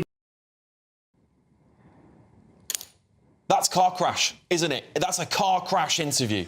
The British public deserve better than secretaries of state who get defensive because they don't even know the most basic numbers about their own portfolio, all while people like Steve Reed rake in a massive 150 grand taxpayer-funded salary. If that was a normal workplace, you'd be sacked. You'd be sacked, wouldn't you? If all these gripes make me far-right and a racist, then frankly, so be it. I'm sick to death of the name-calling. What I think it says more about this Labour government and its ministers and about the Prime Minister than it does about the vast majority of people in this country who share my concerns. And just a little bit on this developing story today, I want to just touch briefly on whether Keir Starmer dodged inheritance tax. It's been revealed that he gave land to his parents via a trust, potentially, that meant their estates would never pay death duties on the assets. I'm joined now by Mark Littlewood, the Director of Popular Conservatives, to discuss it. Mark, this specific story here, quite interesting. It is sent tax experts completely aloof because they are totally confused by the language the Prime Minister's using and his statements today on the BBC. Could you dive into it a little bit for us very briefly? Yeah, Alex, let me try and explain it to you. And you're quite right. We don't have all the facts, so it's difficult to surmise exactly what's happened. But it seems on the face of it that a good number of years ago, many years ago, Keir Starmer wanted to gift his parents access to a few acres of land just by where they lived. Rather than giving it to them, he set up a trust fund, it appears. There's some confusion about that, meaning that they could have access to it for as long as they lived, and that right would die with them. Had he just given it to them, when they died, it would have been part of their estate, subject to inheritance tax, and Keir Starmer would have received, if you like, less money or would have had to have paid inheritance tax on it.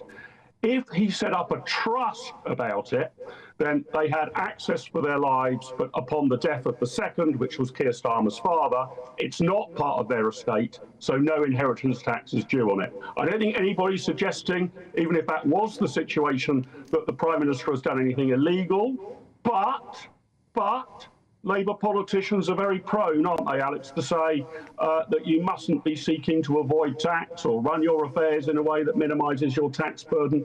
And on the face of it, even if there's no illegality, he may have done that.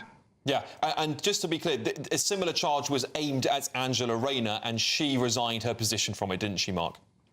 Yes, that's right. I mean, it does seem that she actually paid the wrong amount of tax under law. I don't think there's a suggestion that the Prime Minister has done that. The implication, the suggestion, the sting of the accusation here is that he may have ordered his affairs in a way to avoid tax. Totally legal to avoid tax, not legal to evade it and cheat the rules. But if you're avoiding tax and you're a Labour politician who has been rubbing their hands with glee when any time a political opponent has avoided tax, then a charge of hypocrisy might stick, even if there's no technical breach of our tax code. Yeah, and, you know, I think when you're also taxing farmers, you're whacking on a new inheritance tax, that sting is extra for many people across the country, isn't it? Well, listen, Mark Littlewood there, Director of Popular Conservatives, thank you. We'll have you back when we learn more about this story. Thanks for joining me. Thanks, Alex. Thanks, Mark. Going on to what I was talking about earlier, though, I want to bring my brilliant panel in here, political commentator Chloe Dobbs, businessman and activist Adam Brooks, and political commentator Matthew Stadlin. Chloe, I promised I'd start with you because we didn't get time to get your thoughts on this topic before the break. Now, of course, Labour conference today, and it's kicked off. Lots of comments flying around. Seemingly at least no attachment between some of the comms that they've all been saying different things about the same topic. But the Prime Minister, quite clear, he thought that Reform UK's policy of removing indefinite right to remain, leave to remain, is racist and immoral. I thought that was ridiculous, and it just showed how desperate he was, where he outright lied and resorted for name-calling. Where he lied, and it wasn't in that short clip we showed, but he said that the reform policy will be kicking out our hard-working doctors, nurses and teachers that have contributed to this country. And I'm thinking, have you looked at reform's policy? It says you just need to show that you speak English and that you contribute. Sure, we maybe don't know exactly what the salary threshold is at the moment, but I would think a doctor, nurse or a teacher, they speak English and they contribute and they work. They're trying to get rid of people who come to this country, live in a community where they don't bother to speak English, they just speak to people from their country, and they sit on benefits. The people who have contributed to this country will get to stay, so that's wrong. And then to just brand it as racist, I mean, we've looked at Lord Hermer saying, oh, the far right are good at comms. I tell you what would make you good at comms is stop just dismissing the opinions of vast swathes of the public as far right and racist, because that is just exacerbating his lack of popularity. As you said, he's got one of the, the worst approval, net approval rating ever. There's a reason for that. It's because members of the public look at him branding policies that they perhaps support as racist and far right, and they think this man isn't listening with us. He's completely out of touch with what the nation thinks. It's not racist to say you should speak English and work a job if you want to live in this country. Absolutely, Adam. This is where it leaves people in a very difficult position, because you know I want the British government to be successful because it impacts all of us here in Britain. But I think these comments, despite Keir Starmer saying time and time again we need a nicer kind of politics, we need to come together and unite, these are inflammatory remarks. Look, let's just get one thing straight. It's not racist to want people to integrate, to put into the system and contribute to this country. At the end of the day, this is the analogy that I use. Let's just say I sell up and I go to Spain, take my family with us. I start working there. I take a gamble, I lose everything in 2 or 3 years, OK? I've got nothing. Spain will deport me straight away. That's not racist, because I have not been putting in long enough for them to then give me benefits or welfare, and I wouldn't expect them to. If I went to America and the same thing happened, they would deport me. So why are we suddenly racist? What has the left got a problem with that if people come here and they don't contribute, they have to go? Why? What, is it because we have many with brown skin, many with black skin? That's what they're trying to label us with. Who cares what colour skin they've got? I couldn't care less. Who cares? Matthew, I think this is the problem people have got, is that this policy is something that many countries around the world will already do. If you go to America, you've given the example of Spain there, Adam, if you can't contribute to a country and you've only been there for a short period of time and maybe you don't meet some of these conditions, is it not right that you should go back to the country that you came from? You shouldn't be a burden on the people of that country. Is that racist to say that? As I've already said, I think it was a mistake for Keir Starmer, and I suspect in retrospect he will probably think it was a mistake that he used the word racist for a policy which isn't a million miles away. It is different, but it's not a million miles away from plans that Labour have been looking into, which would double the time it takes for people who come here to seek or achieve indefinite leave to remain. Contrary to what Adam said before the break, I don't go around labelling people on social media as far right. What I absolutely did, and I will say it again and again and again, is the people who took part in those riots last year that terrified millions of my fellow citizens and others, those riots were far right. If you go to an asylum hotel and you try and be violent or you try to set fire to it with human beings inside, a few dozen people, categorically, that there were far more than a few dozen people involved in those riots, that is categorically far right. On the issue of racism, as I say, I think you've got to be incredibly careful when you use that word, particularly if you are Prime Minister. Yeah, no, But by the way, on the trust thing, because there was a lot of stuff going on there, just to quickly respond to that, I watched that interview that Keir Starmer gave this morning, and he said very specifically, I think, I mean, it was 11 hours ago, but I think I can remember it, that there was no trust involved. Now, unless we're saying that he's lying, then I think that needs to be made abundantly clear. I'll just... The complication is that what defines a trust? That under common law. Now, if you're giving a gift to somebody indefinitely, it defines a trust. And that's what tax experts are wrapping their head around. It's a very complicated matter. It's very legal. But we'll wait for the experts to get back to us, because I'm certainly not an expert in this situation. I don't think there's any suggestion that he's broken any law. No, absolutely not. It's just he may have misled. Whether he misled, exactly. It's just another headache that he doesn't want. I think he was hoping that the digital ID announcement was going to bury away the huge scandal of the 739 grand with Morgan McSweeney. I mean, they've had a lot of scandals, and then now another scandal has arisen. It may come about that he's done nothing wrong, but it's just another big headache for Number 10. I want to get into the context of this, because the digital ID stuff is important, because he was asked a very simple question: how does this stop illegal working? Right? There was no sufficient answer to that. He gave no clear example of how this would crack down on the black market, because it won't, because we know the black market is cash in hand, that it's people who don't put people through national insurance.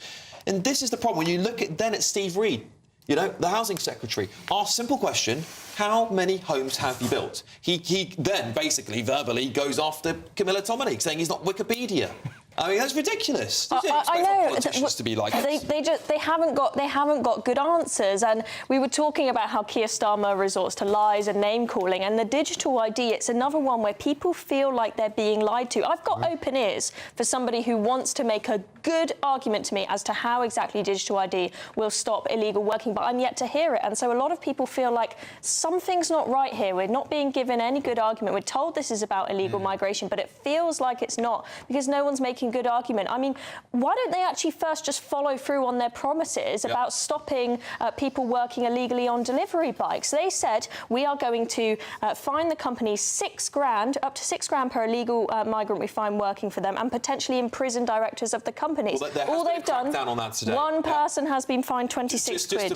To be honest with you, there was a big crackdown on that today, but we'll get to that at some point. Adam. Look, let's just have this right.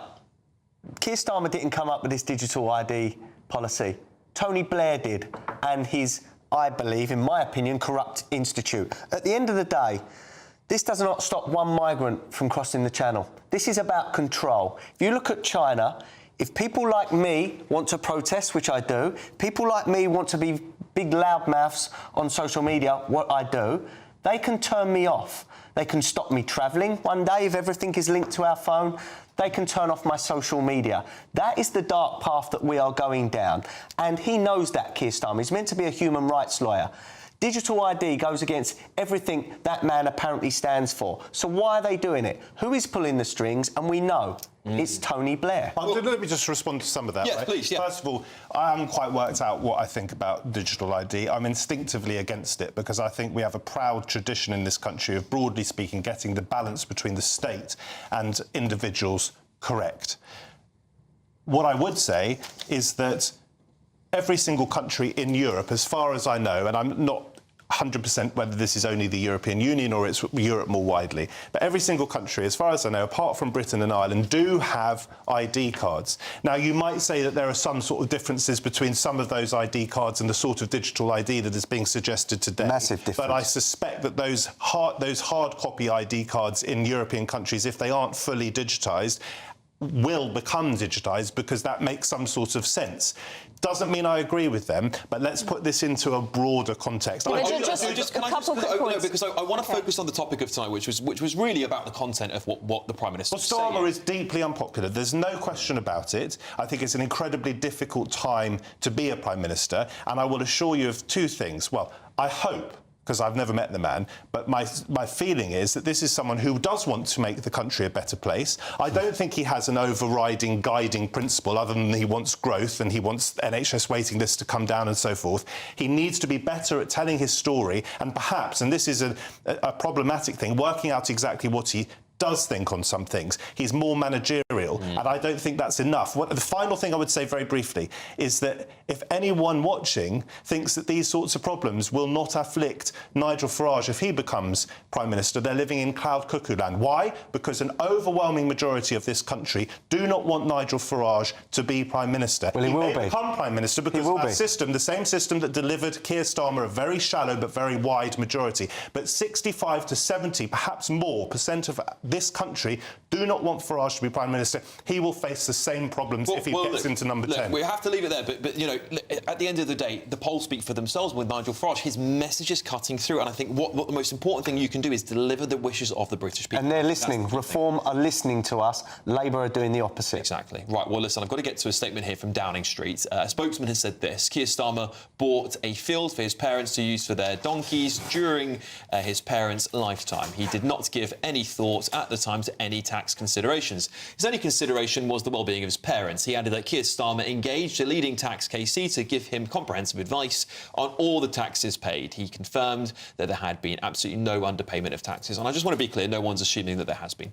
Anyway, that's your chance to win some money and a motorhome, a four-berth motorhome worth over 74 grand plus a whopping 30k in tax-free cash to spend on anything you like. Here's all the details. It's our biggest, greatest Great British giveaway to date. Your chance to win a prize package worth over £104,000. You could be driving away with this brand new Benamar Primero motorhome.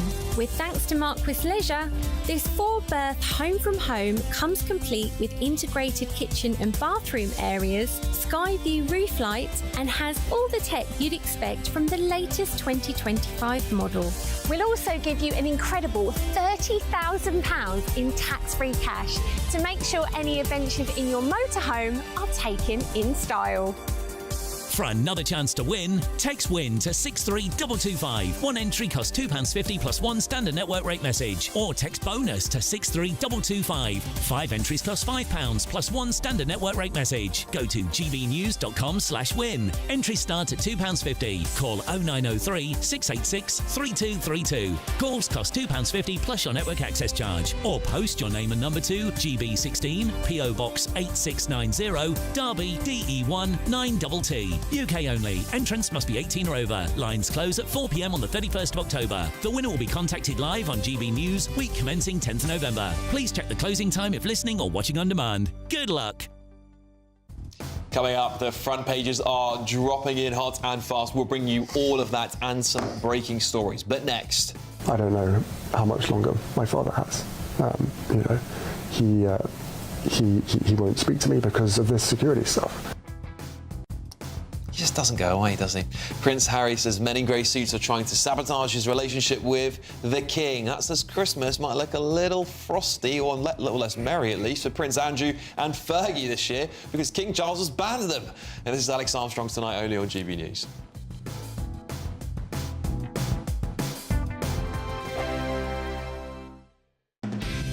Decisions made in Washington aren't just shaping America, they're shaping Britain too. From migration to global security, from crime to health. Whatever happens in the White House today will be felt in your town or city tomorrow. That's why The Late Show is live from Washington, D.C. Cutting through the politics to show you what it all means for Britain.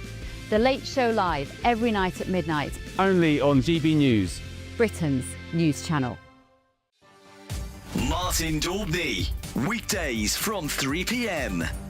He said the most dreadful things in his book about Prince William, about Kate, about his father, and about Camilla, and about Britain too. And of course, it wasn't only in his book. He did it on the Netflix series and the Apple series. And all over the world, he's gone round saying Britain's a racist country and his country is, his family is racist, and all the rest. So the fact that he actually comes to Britain on a very, very structured, well-organised tour, gives away £1.5 million to charities, money he hasn't really got, but he'll do anything to ingratiate himself, convinces the royal corps of reporters that it's all reconciliation, convinces his father at the very last moment to meet him for reconciliation, promises that he'll be silent when he leaves, gets to Ukraine and immediately delivers this amazing self-justification of saying that his conscience is clear, that he's got no regrets, and that everything he said was just a matter of the truth, and it's about time his family buckled down and apologised to him. I mean, it is unbelievable. Tom Bauer, with that in mind, if you could sum up Prince Harry in a single word, what would it be? Dishonest. I mean, I am currently finishing a book about him, and what is remarkable is you've got to remember just 6 months ago when the whole St. Bailey crisis happened, this is his charity in Lesotho and Botswana, he was accused by the chairman of being a bully, a misogynist, of being dishonest and all the rest of it. And it did seem as if Harry's reputation had hit the dust. But he very cleverly has put all that behind him and suddenly appears, and because he hands out baubles to children and smiles and all the rest of it, everyone says, oh, it's the old Harry back. Well, it's not the old Harry back. It's a new Harry. It's the Harry that wants to have his cake and eat it. GBNews, the People's Channel. Westminster's full of talk, but out here, it's the real world. Am I allowed to talk now? No, that's it. This is where it matters, real people and real lives. That's what politics is all about. In fact, has Trump made a good start? No. Straight answers, no spin, and just a couple of pints. How many fingers have I got up? About 10. So join me for Lee Anderson's Real World every Friday at 7 p.m, only on GB News. The People's Channel, Britain's news channel.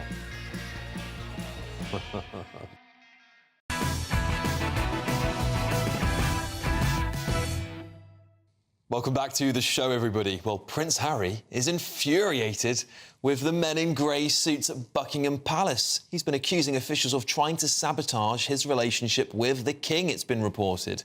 Comes as a shock to King Charles, who reportedly feels perplexed by the sabotage allegations.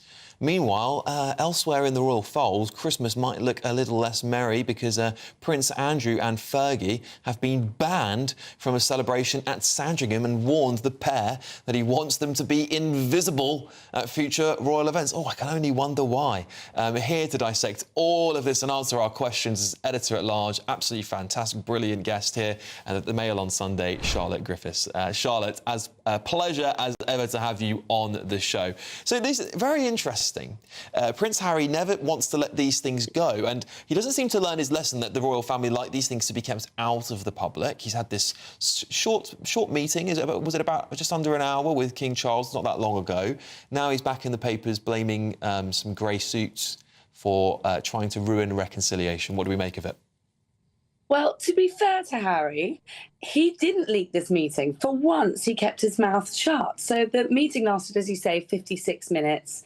It was a couple of weeks ago now, and all these weeks went by and no one said anything until I opened the Sun newspaper on Saturday morning, and there's a big report. What really happened at the meeting? Apparently, Harry gave the King a picture of Meghan and the children and himself, and apparently it was a very formal meeting and it wasn't very warm, but they did kiss on the cheek. Well, Harry, the next day, came out and said, well, hold on a minute, I actually did keep my mouth shut for the first time, admittedly, in years. So where has this all come from?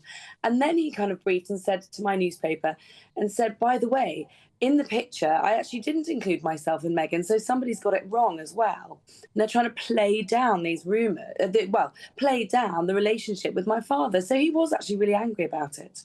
Yeah, that's interesting to know, because obviously we always take these things for face value, and because of Prince Harry's track record, you kind of almost don't assume otherwise, do you? You do assume that Prince Harry is just making stuff up. Now, who would these men in grey suits be? Because King Charles, I saw this in the Times the other day, King Charles has said he's perplexed at these allegations.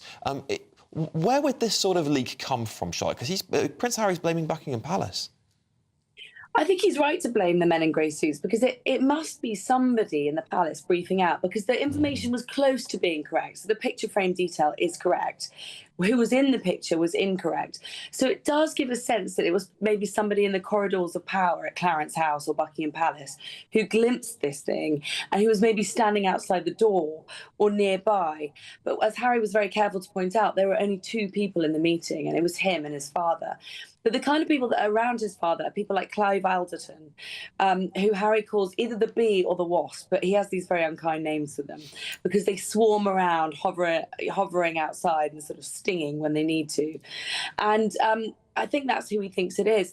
But the latest retaliation from the palace is saying, well, actually, Clive Alderton, or they don't call him Clive Alderton by name, but they just say, you know, actually the people behind the scenes here have worked really hard to get this reconciliation off the ground. So those men in grey suits feel that they are doing all the heavy lifting with this rapprochement.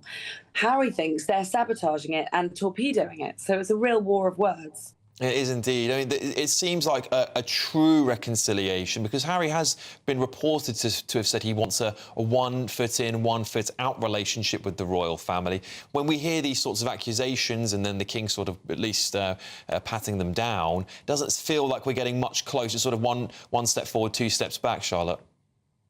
Definitely 2 steps back. I mean, what I would say is that Harry never said he wants to be a half-in, half-out royal. Sources around him said that he did really enjoy that week he spent in the UK, and it went really well, and he enjoyed doing events again, and he found a sense of purpose, and he would love to do more. And I reported that in my newspaper last week. Now, what really surprised me was the counter briefing to that was he can't be half in, he can't be half out. I never reported as such.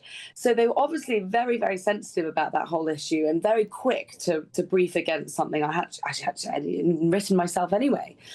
So they're obviously, that's their big, real worry about this whole situation, is that Harry will somehow try and get back into the royal family and do royal events, and they're very, very sensitive about that.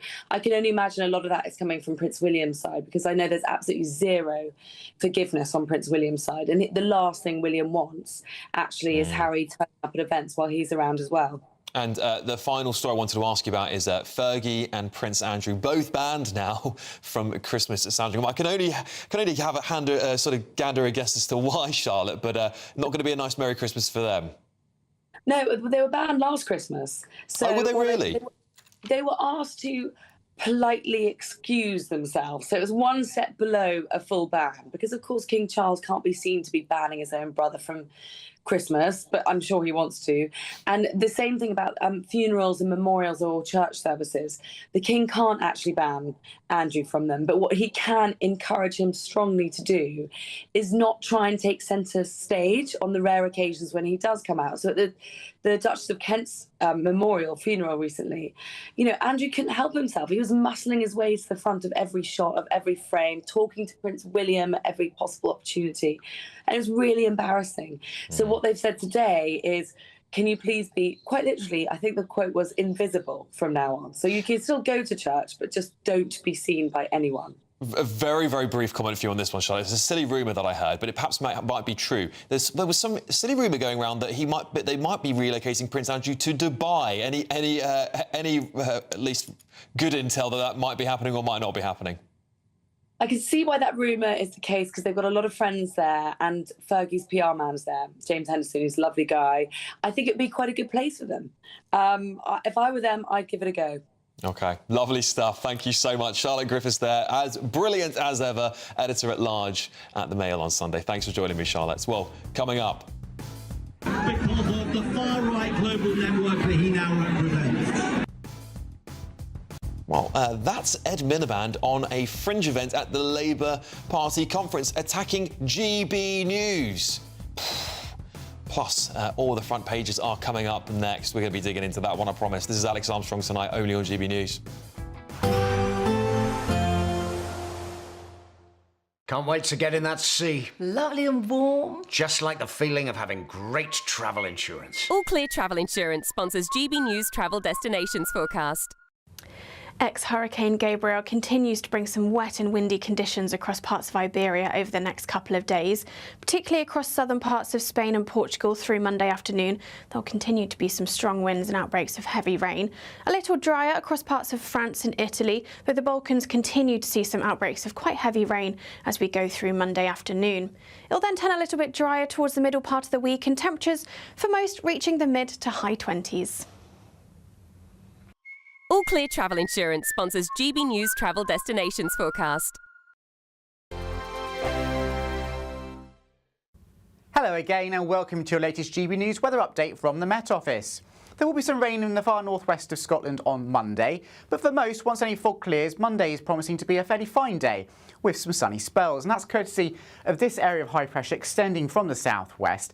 But notice the isobars in the far northwest, those tighten together, so it will be turning windier and there will be some rain in the far northwest of Scotland. But back to Sunday evening, many areas are ending the day on a dry note, and skies will continue to clear as we go through this evening and overnight. So temperatures really falling away, and it is going to turn into a rather cold night, particularly in the countryside. So temperatures here into mid-single figures, if not low single figures. A touch of frost in many areas, perhaps even a touch of air frost across parts of Scotland. But there'll also be some fog patches, and for some of us, those fog patches are going to be quite dense and quite stubborn to clear on Monday morning, most likely across eastern parts of England and across the southeast too. So do leave yourself some extra time for your morning commute if you do live in these regions. Otherwise, plenty of sunshine through the course of Monday. Even across eastern Scotland, a bright start to the day here. Any early morning fog very quickly clearing. Out towards the west, though, here's that band of cloud and rain already arriving across the Western Isles of Scotland, and those winds will continue to strengthen through the course of the day on Monday as well. So turning rather windy in the far northwest of Scotland, gusts of up to 40 miles per hour or so. Bit of patchy rain across Northern Ireland first thing, but tending to brighten up here as well as we go through the course of the day. And a fine afternoon for many of us. A bit of patchy rain in parts of central Scotland, but England and Wales staying largely dry, with sunny spells and temperatures around average for the time of year, highs of 17 to 19 in the south. Tuesday may again see the odd fog patch or two first thing in the south and the east, but overall a fine day once again for most of England and Wales. Cloudy for Scotland and Northern Ireland, patchy outbreaks of rain gradually pushing their way west to east and turning quite breezy at times once again. The outlook is for it to stay mostly dry across England and Wales for the rest of this week, but some rain at times in the north and west and temperatures close to average. You want to know what's really going on in the corridors of power? Labour don't know what to do with you half the time, and that makes you quite lethal in the chamber. Get behind the headlines with Chopper's Political Podcast. Join me, Christopher Hope, as I sit down with the great and the good of British politics. We'll see where this ruling takes us. These are the stories shaping our nation. Chopper's Political Podcast, available now on all platforms. Listen in and stay ahead. It's Patrick Christie's Tonight, and here we do things differently. It's explaining the absolute madness of this, doesn't it? It's explosive. I mean, this is very good. It's lively. 850. Your government sat there, Sean, and it did nothing. It's controversial. And the Middle East has been in turmoil since before I was born. It's everything you need to kickstart your evening. Everyone's had their Weetabix tonight. I love to see it. That's Patrick Christie's Tonight, weeknights from 9 p.m. Only on GB News, the People's Channel, Britain's news channel.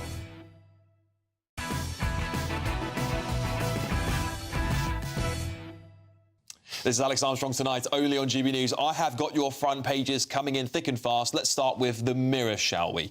They're saying paid work for all jobless young people, 16 to 24-year-olds, on benefits to be employed or face sanctions. I don't know how that's going to work. We'll have to read a little bit more about. There might be some more to it there. Let's go to The Sun. Ban on dog walkers.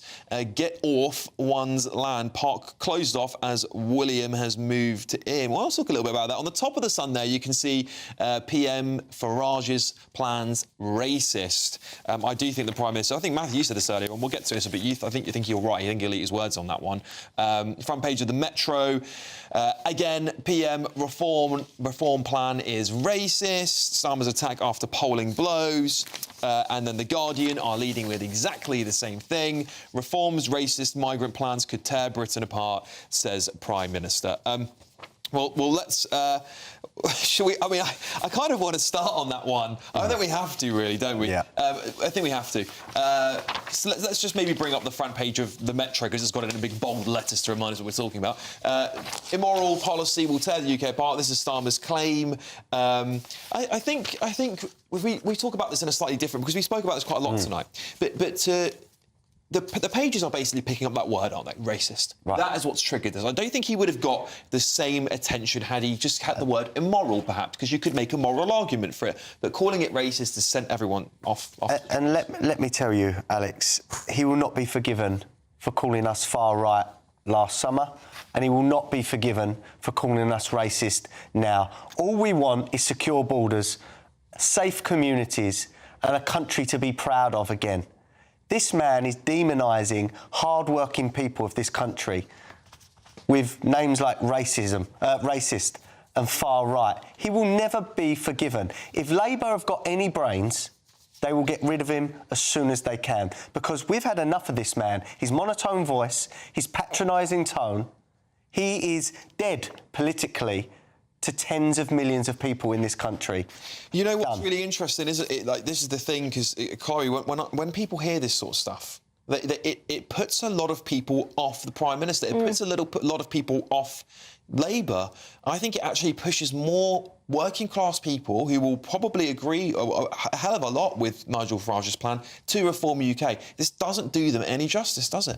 No, it doesn't do them any favours. And clearly, Starmer and the Labour Party, they're very focused at the moment on trying to combat reform. You know, they've set up this special team in Number 10 to combat reform. And I think they think the answer is to paint Farage and the people that support his party as evil, racist, to make them look scary. But actually what it is doing is it's making the public feel very disenfranchised and not listened to by their leaders for what the public feel are common sense opinions. And Reform have pointed out to Labour, rather than setting up an attack team to put out words and whatnot to try and combat us, why don't you actually deport some people who have come across on the boats? I mean, look how much of a failure the one in, one out policy has been. They're just tinkering at the edges on trying to sort out the problem that is feeding so many voters to reform. They can talk about how Nigel Farage is a good communicator, as we heard Herma saying earlier, but actually, I mean, they're making the job for reform easy. They're making it so easy, regardless of who the figurehead of reform is and how exactly they conduct their comms. They're making it so easy by just completely failing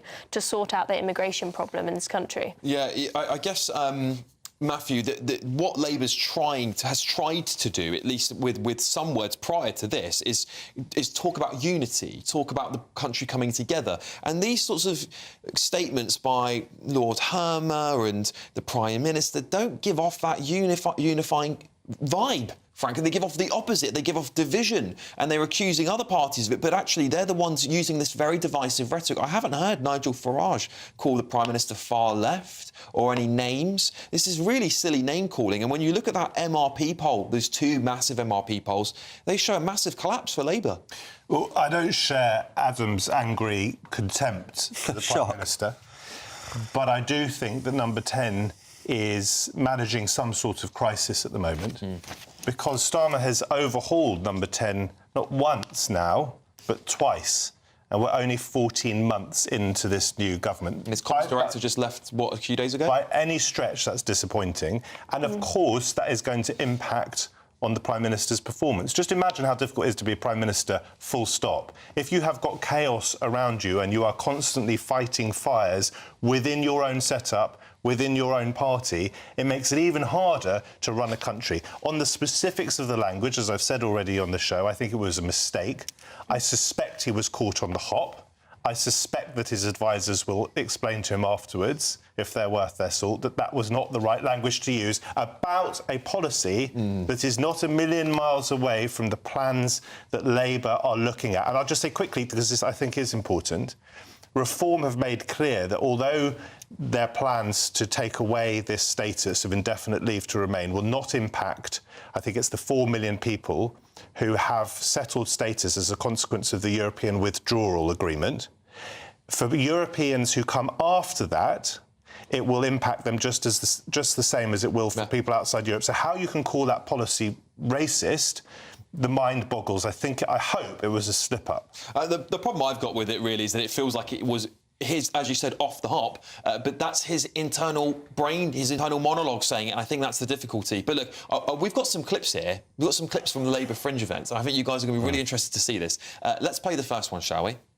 Reform. Look, if the challenge of the country is who will make it work for working people, Nigel Farage is not the answer. Nigel Farage is not the answer because of what he believes, and also because of the far-right global network that he now represents. And this could be summed up in 2 words: Elon Musk. Interesting stuff. Far-right global network he presents. Farage. Well, let's just go up to Steve Reed, shall we? He's been on TV a lot, so let's play it again.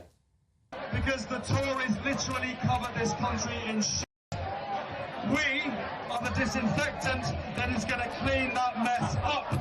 We are the disinfectant that's going to clean up the pollution of the far right in our politics.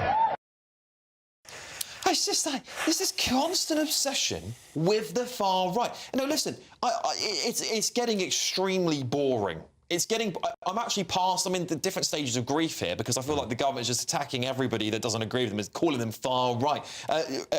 Adam, I'll get everyone's thoughts on this.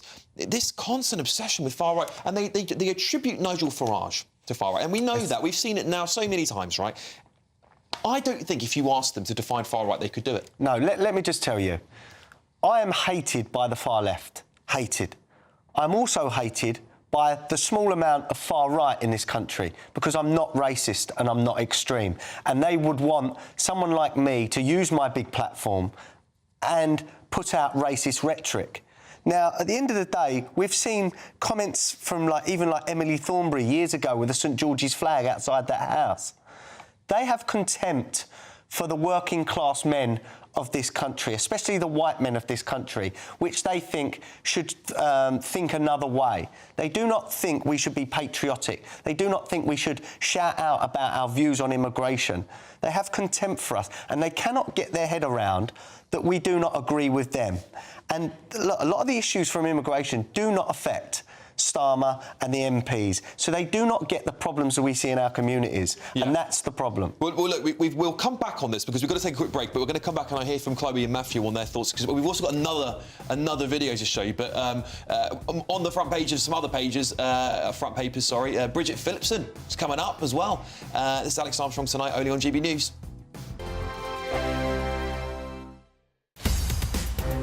In the GB Newsroom, we bring you the news as it happens. With our team of dedicated journalists across the UK, we're ready to keep you up to date with what's happening every half an hour, every single day. Bulletins here on GB News, the People's Channel, Britain's news channel. Patrick Christie's Tonight, weekdays from 9 p.m. What on earth is going on at our universities? So Professor Stephen Greer had worked for the University of Bristol for 36 years when his career was halted after a false accusation of Islamophobia. The issue arose when Greer taught about the Charlie Hebdo attacks during a human rights module, and a student who didn't actually attend the course complained. Well, I'm delighted now to be joined by Stephen Greer himself to explain what happened. Stephen, thank you very much. Tremendous to have you on the show. Can you just explain the circumstances that led up to you being accused of Islamophobia, please? Well, out of the blue, or almost out of the blue, I received a complaint about a module I'd been teaching on a unit, a human rights unit, entitled Islam, China and the Far East, for nearly 15 years without incident. Which included the increasing critical literature about human rights issues in Islam, China, and the Far East. And my principally, as I said, the principal complaint, it did include a complaint about Charlie Hebdo, but the principal complaint was about the fact that I had referred students to the authoritative academic literature. And the student who complained was the president of BRISOC, the University of Bristol Islamic Society, who was a medical student who'd not attended any of the course himself, and he claimed to be acting on behalf of anonymous students. And there were all kinds of other procedural irregularities in the complaint, but the university decided to entertain it anyway. and I was exonerated after a 5-month inquiry. Then the university said, well, they were publicly announced. They took the module off the syllabus. GB News, the People's Channel. Westminster, the ultimate clique. And you're fighting like rats in a sack. But here on the Camilla Tominey Show, we ask the questions the establishment media is too scared to ask. OK, let me ask you a straight question, because I know you're a straight-talking politician. Whether it's net zero, illegal immigration or law and order, nothing is off-limits. You had the power then. Yeah, as I and say, now you've lost it. That's the Camilla Tominey Show, a politics show that's fearless. But no, let me finish my question if you don't mind, because it is my show. Sundays at 9:30, only on GB News, the People's Channel, Britain's news channel.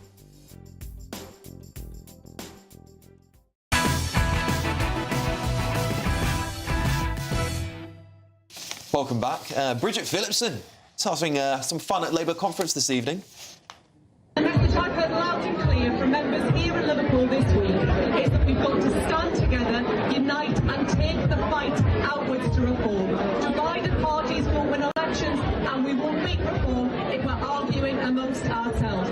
The forces of reform, we want to divide our country, sow division and sow intolerance are at odds with our values, the values of the British people.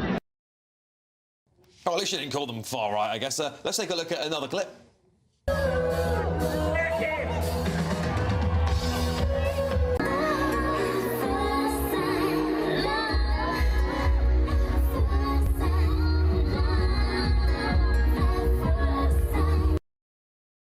Yeah, that was DJ sets by the deputy leadership candidates. Both had 30-minute slots at last night's LGBT Labour disco.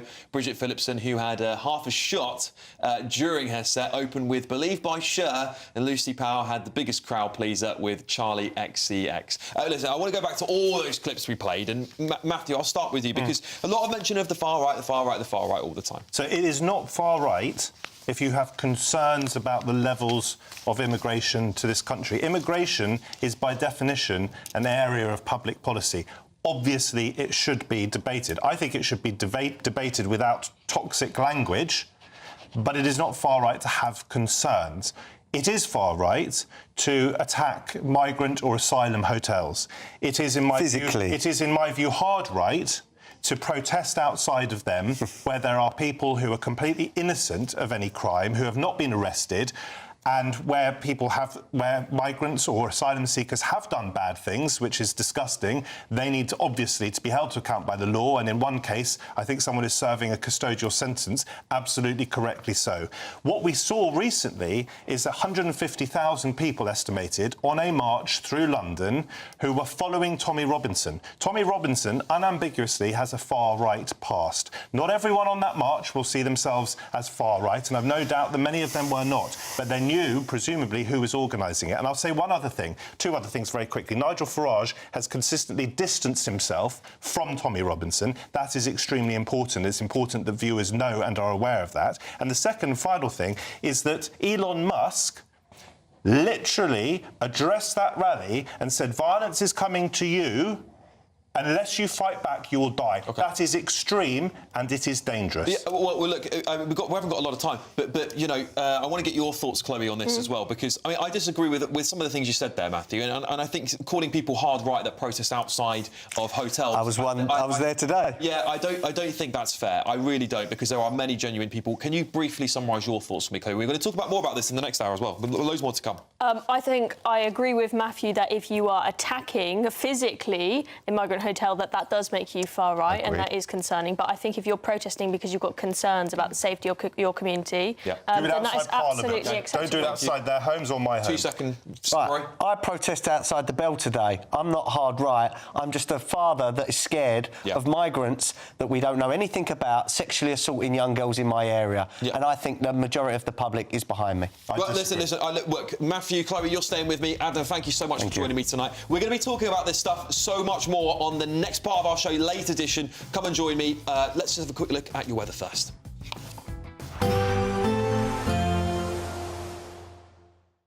Expect warm spells with the odd rude interruption. Box Boilers sponsors the weather on GB News. Hello again and welcome to your latest GB News weather update from the Met Office. There will be some rain in the far northwest of Scotland on Monday, but for most, once any fog clears, Monday is promising to be a fairly fine day with some sunny spells, and that's courtesy of this area of high pressure extending from the southwest. But notice the isobars in the far northwest, those tighten together, so it will be turning windier and there will be some rain in the far northwest of Scotland. But back to Sunday evening, many areas are ending the day on a dry note, and skies will continue to clear as we go through this evening and overnight. So temperatures really falling away, and it is going to turn into a rather cold night, particularly in the countryside. So temperatures here into mid-single figures, if not low single figures. A touch of frost in many areas, perhaps even a touch of air frost across parts of Scotland. But there'll also be some fog patches, and for some of us, those fog patches are going to be quite dense and quite stubborn to clear on Monday morning, most likely across eastern parts of England.